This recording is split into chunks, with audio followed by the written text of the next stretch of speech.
In every Western country today, there are three clearly identifiable megatrends shaping the policies of mainstream political parties across the board.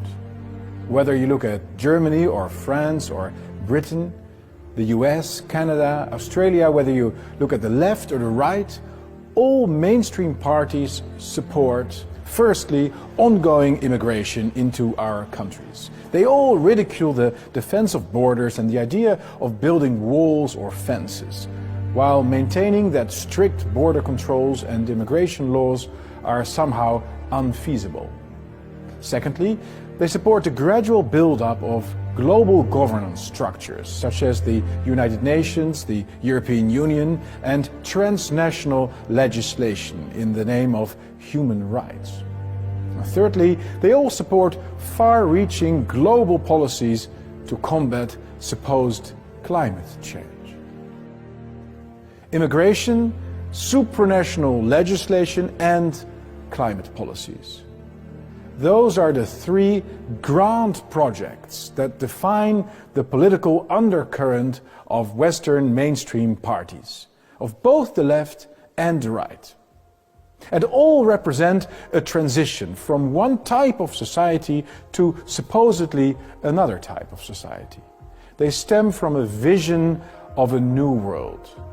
A world in which we would no longer be divided into different nations, different peoples, a world without parliaments that may decide things for just one country alone, and in doing so may greatly diverge from the parliaments of other countries.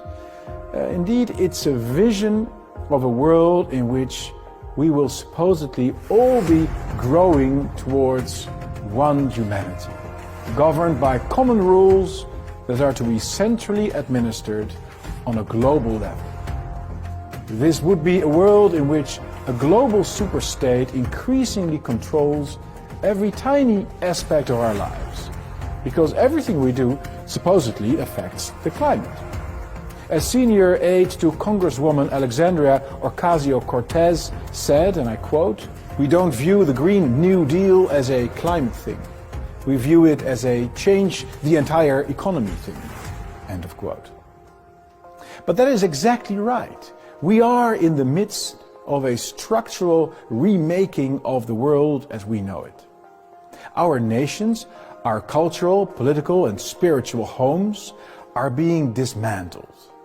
Slowly but surely, our societies are becoming so diverse that a shared common identity will no longer be feasible.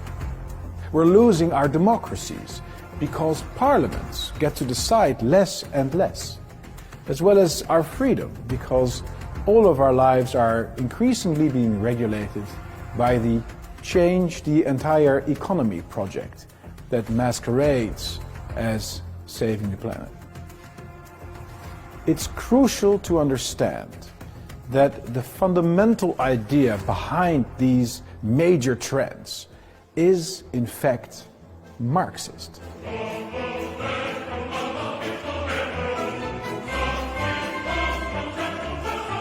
These three grand projects embody in their entirety an orchestrated transition towards a supposedly higher, utopian, peaceful and egalitarian stage of existence, the long-promised post-capitalist era. The result, alas, will be dystopian. This is because we are beings in need of a sense of community, a sense of home. Mass migration, global governance, and the new climate control measures take these things away. They alienate us from our actual lives. They make us nowhere creatures, inhabiting a land with which we will have lost all connection, living with people to whom we feel no relationship, and administered by bureaucrats over whom we have no control. We all experience this every day. The New World Order is upon us.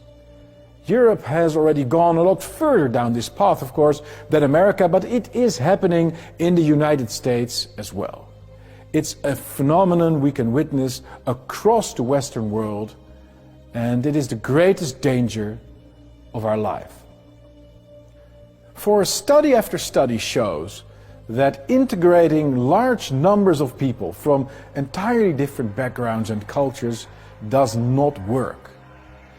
The demographic transition, therefore, leads to low trust, high crime societies with few, if any, cross-group connections. The idea might have been to create a super diverse society with a new type of man liberated from all roots of the past, solely geared towards the future, willingly subjecting himself to a project that is focused on harmoniously living together, but the result is the opposite. It's renewed tribalism, animosity and conflict. That's what the demographic transition leads to. The sovereignty transition, meanwhile, undermines our democracies. European countries already are being bullied by the European Union. But the United Nations increasingly intervenes with national decisions as well, as do the International Criminal Court, several human rights commissions, the Davos conferences, the World Economic Forum, and so on. Amplified by the climate accords that seek to reduce emissions, the overarching result is clear. For the trick is, with everything we do, we emit.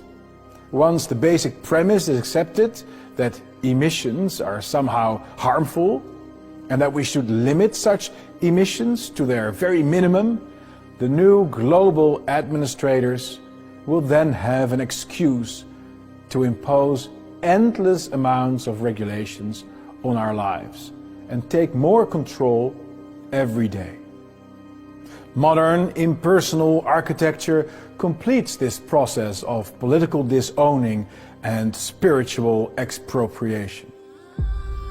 From Pyongyang to Paris, the same lifeless hyperbuildings disfigure the skylines of our ancient cities and symbolize the power grab of the international elites over our democracies.